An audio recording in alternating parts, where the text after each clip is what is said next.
It's November 1910. A private railcar leaves New Jersey at night, curtains drawn. The men aboard travel under first names only. The official story is a duck hunting trip. They're some of the most recognizable bankers in America.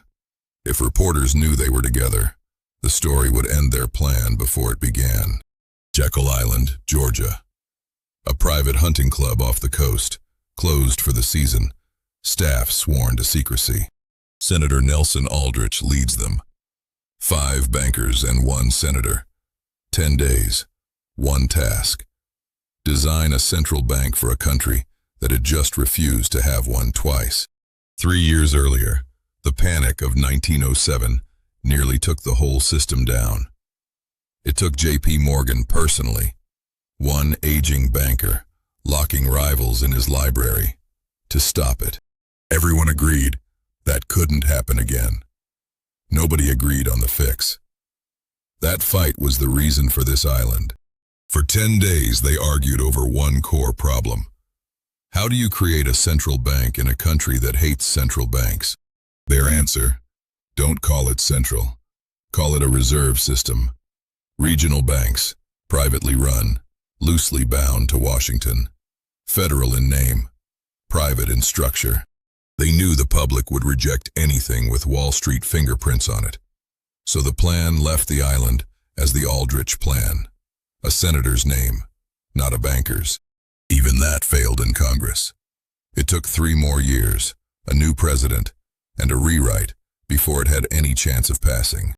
Woodrow Wilson's Treasury took the bones of the Jekyll Island Plan and rebuilt the politics around it. A Federal Reserve Board appointed by the president, not the banks. The structure barely changed. The optics changed completely. December 23, 1913. 2 days before Christmas, with half of Congress already gone home, the Federal Reserve Act passed. A central bank, buried under Christmas recess, 100 years after Hamilton first tried and lost. 12 regional reserve banks, a board in Washington, the power to print money, set interest rates, and act as lender of last resort. The very thing 6 men built in secret became the most powerful economic institution in the country. It took over 20 years for the full story of Jekyll Island to become public. By then, the Fed was permanent. The origin story couldn't undo it. To this day, the meeting remains one of the strangest in American financial history. A central bank, designed by the very bankers it would regulate.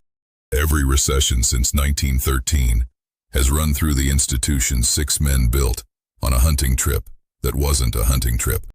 America still argues about how much power that institution should have. The argument started before the first meeting ever ended.